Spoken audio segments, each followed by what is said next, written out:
Hello student, नमस्कार। स्वागत करता हूं आप सभी का एक बार फिर से आपके अपने YouTube चैनल आरपीएससी अड्डा पर। ईएमआरएस की वैकेंसी आ चुकी है। बहुत बड़े पोस्ट पर ये वैकेंसी आई है और स्पेशली वो सभी स्टूडेंट जो कि कॉमर्स के हैं या इकोनॉमिक्स के हैं, वो अपना फॉर्म कहां से फिल करेंगे, फिल कर सकते हैं, नहीं कर सकते हैं। हो सकता है आप लोगों ने अलग अलग स्टेट से जो है वो एमकॉम कर रखी हो, बीएड कर रखी हो, तो एग्जैक्ट क्या क्वालिफिकेशन है ये मैं आपको इस सेशन में बताने वाला हूं। तो एंड तक सेशन को जरूर देखिएगा। अगर आप ईएमआरएस पीजीटी कॉमर्स की तैयारी शुरू कर चुके हैं तो आप सभी के लिए एक व्हाट्सएप ग्रुप बनाया है, लिंक नीचे डिस्क्रिप्शन में है। जरूर आप उसमें जुड़ जाइए, जहां पर रेगुलर बेसिस पे हम आपको फ्री नोट्स अवेलेबल करवाते हैं और साथ में ग्रुप की चैट भी ऑन रहती है, ताकि आप घर बैठे अपनी तैयारी को बहुत अच्छे से कर सकें।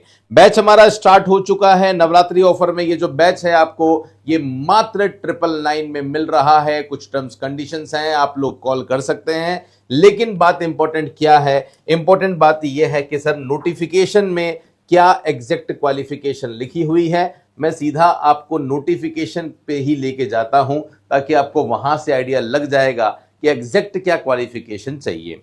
देखिए, वैसे मैं आपको बता चुका हूं कि पहले भी कि पोस्ट ग्रेजुएशन के लिए आपकी जो एज है वो कितनी होनी चाहिए। तो मिनिमम एज तो आपकी क्वालिफिकेशन पर डिपेंड करती है, लेकिन मैक्सिमम एज कितनी होनी चाहिए तो इन्होंने यहां बता दिया है कि मैक्सिमम आपकी एज 40 होनी चाहिए। अगर आप एससी एसटी ओबीसी में आते हैं तो सेंट्रल गवर्नमेंट के जो रिजर्वेशन रूल्स हैं वो आपके एप्लीकेबल होंगे। अगर आप ऑलरेडी ईएमआरएस एम्प्लॉई हैं और फिर से यहां पे अप्लाई करना चाहते हैं तो आपके लिए एज की एक बहुत अपर लिमिट जो है वो दे रखी है। वो लिमिट आपकी 55 की एज होने वाली है। ओके, अब देखिएगा, समझने वाली बात यहां पे क्या है ये आपके सामने है। मैं थोड़ा सा और जूम कर देता हूं ताकि आपको यहां पे जो इसेंशियल क्वालिफिकेशन है वो नजर आ जाए।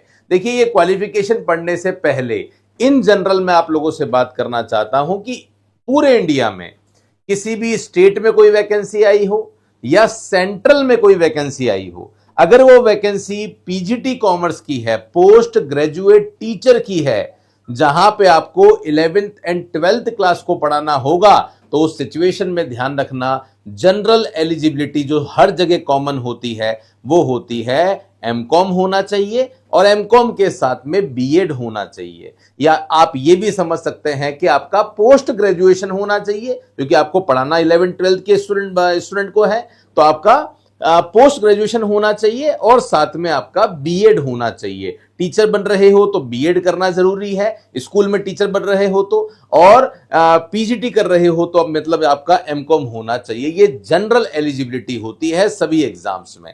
आपके नोटिफिकेशन में स्पेसिफिक क्या लिखा हुआ है आइए पढ़ लेते हैं। देखिए, जब से ये न्यू एजुकेशन पॉलिसी आई है तब से इंटीग्रेटेड कोर्स जो है वो बहुत सारे आ गए हैं। तो अगर आपने कोई इंटीग्रेटेड कोर्स किया है, वहां पे आपने किसी पर्टिकुलर सब्जेक्ट में पोस्ट ग्रेजुएशन जो है वो किया है और साथ में बीएड करी है, तो आपके पास में 50% जो है वो मिनिमम होने चाहिए, तभी आप यहां पे एलिजिबल हो जाते हो। इंटीग्रेटेड सिस्टम से नहीं करी है, नॉर्मल प्रोसेस फॉलो किया है। सर नॉर्मल का मतलब आपने बीकॉम की होगी, बीकॉम के बाद आपने एमकॉम करी होगी और एमकॉम करने के बाद आपने बीएड करी होगी। ये ध्यान रखना, इन तीनों में ही आपका सब्जेक्ट कॉमर्स ही हो, मैं उसी की बात कर रहा हूं। सब्जेक्ट अगर बदल दिया है आपने तो थोड़ी प्रॉब्लम आपके साथ हो सकती है, ध्यान रखना। क्यों हो सकती है, क्या हो सकती है, बात करूंगा। पहले सिंपल सिचुएशन को समझ लो। अगर आपने बीकॉम किया है ना, बीकॉम जब किया होगा तो आपके पास में जो सब्जेक्ट है वो नो डाउट अकाउंटेंसी और बिजनेस स्टडीज तो होगा ही है। सर आप ये बात क्यों कह रहे हो, आपने कहा है एमकॉम होनी चाहिए, तो एमकॉम तो है ही ना, तो फिर आप ग्रेजुएशन की बात क्यों कर रहे हो? मैं बात इसलिए कर रहा हूं क्योंकि इन्होंने बात करी है तो आपके साथ में बात करनी बनती है कि पीजीटी कॉमर्स की जब बात होती है तो इन्होंने एक बात यहां बहुत अच्छी कर रखी है, आप उसको बहुत अच्छे से समझना। मैं ये ऑफिशियल नोटिफिकेशन ही ओपन करके आपको बता रहा हूं। इन्होंने क्या कहा है, पीजीटी कॉमर्स से वही फॉर्म फिल करेगा जिसने in commerce provided the candidate has studied accountancy and business studies at graduation level. मतलब ग्रेजुएशन लेवल का मतलब कॉमर्स के स्टूडेंट के लिए ग्रेजुएशन लेवल बीकॉम होता है, आर्ट्स वाले स्टूडेंट के लिए ग्रेजुएशन लेवल बीए होता है। ओके, तो कॉमर्स वाले स्टूडेंट की अगर मैं बात करता हूं तो सिचुएशन में आपने बीकॉम करी होगी और बीकॉम में अगर आपका यह सब्जेक्ट रहा होगा तो ही आप पीजीटी कॉमर्स से अपना फॉर्म भर सकते हैं। इसको रिवर्स कर दो। अगर आपने बीए करी है, बहुत सारे स्टूडेंट ऐसे होते हैं जिनका स्कूल में कॉलेज में बीएड होता है और पोस्ट ग्रेजुएशन में वो सब्जेक्ट चेंज कर देते हैं। तो ध्यान रखना, अगर आपने बीए करी है, बीए के बाद में आपने एमकॉम कर लिया और आपने बीएड कर लिया और आप ये सोच रहे हैं कि आप पीजीटी कॉमर्स का फॉर्म भर पाएंगे, तो आप नहीं भर पाएंगे स्टूडेंट्स, क्योंकि इन्होंने यहां साफ साफ क्लियर कर दिया है कि ग्रेजुएशन में आपका जो सब्जेक्ट है वो अकाउंटेंसी और बिजनेस स्टडीज होना चाहिए। ओके, तो पहली कॉमर्स वाले स्टूडेंट्स के लिए बता रहा हूं, सबसे पहले आपका बीकॉम ही होना चाहिए। सेकंड, आपका बीएड होना चाहिए। बीकॉम में परसेंटेज नहीं, कोई जरूरी नहीं है। बीकॉम आपका 36% पे भी हुआ होगा ना, फर्क नहीं पड़ता, पर बीकॉम करी है तो बाय डिफॉल्ट आपका अकाउंट्स और बिजनेस सब्जेक्ट रहा होगा। बीकॉम के बाद आप कहां गए होंगे? आप एमकॉम में गए होंगे। जब आप एमकॉम में गए हैं तो वहां पे जो है वो क्या बातें यहां पे ध्यान रखनी है? यहां बात ये ध्यान रखनी है कि अगर आपने एमकॉम किया है और एमकॉम जनरल किया है, अब आप कहेंगे सर ये जनरल क्या होता है? बहुत सारे स्टेट ऐसे होते हैं जो एमकॉम किसी स्पेसिफिक सब्जेक्ट में नहीं करवाते, जैसे कि हिमाचल प्रदेश में नहीं होता, जैसे कि उत्तराखंड में नहीं होता, जैसे कि राजस्थान में कोटा ओपन यूनिवर्सिटी में नहीं होता। वहां पे एमकॉम अकाउंट्स, बिजनेस या इकोनॉमिक्स में नहीं करवाया जाता, अकाउंट्स जनरल सब्जेक्ट में होता है। वो स्टूडेंट 100% फॉर्म कहां से? पीजीटी कॉमर्स से भर सकते हैं।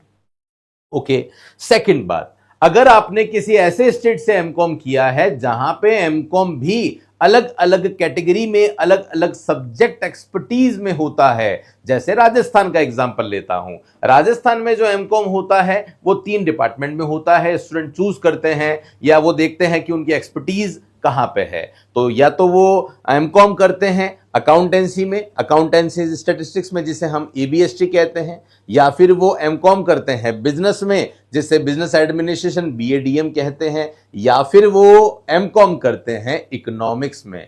इन्होंने साफ साफ ये कह दिया, भैया अगर आपने एमकॉम किया है और एमकॉम आपने स्पेसिफिक इकोनॉमिक्स से किया है तो आप फॉर्म नहीं भरेंगे। आप डरो मत, आप पीजीटी कॉमर्स में फॉर्म नहीं भर सकते, आप पीजीटी इकोनॉमिक्स से फॉर्म भर सकते हैं।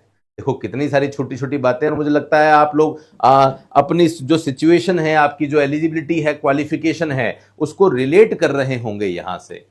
ओके, तो कॉमर्स से कौन फॉर्म भरेगा? पहली बात, आपका बीकॉम में अकाउंट्स और बिजनेस सब्जेक्ट होना चाहिए जो बाय डिफॉल्ट ही हुआ होगा। सेकंड, आपने एमकॉम करी होगी, एमकॉम जनरल में करी है तो एलिजिबल हो। एमकॉम अकाउंट्स में करी है, एबीएसटी में करी है, एलिजिबल हो। अकाउंट्स आपने बिजनेस में करी है, बीएडीएम में करी है, आप एलिजिबल हो। पर अगर आपने एमकॉम करी है, इकोनॉमिक्स में करी है, तो आप यहां एलिजिबल नहीं हो। आप एलिजिबल कहां पे हो? आप एलिजिबल इकोनॉमिक्स सब्जेक्ट से, मतलब पीजीटी कॉमर्स नहीं, आप पीजीटी इकोनॉमिक्स से अप्लाई करोगे। और ये रूल सभी के लिए एप्लीकेबल है। अगर आप आगे जाके कहीं ना कहीं एनवीएस की तैयारी करते हैं, नवोदय विद्यालय की तैयारी करते हैं, या आगे जाके आप केंद्रीय विद्यालय की बहुत जल्दी वैकेंसी आने वाली है उसकी प्रिपरेशन करते हैं, सभी के लिए ये रूल कॉमन होने वाला है, ध्यान रखना। ओके, ठीक है।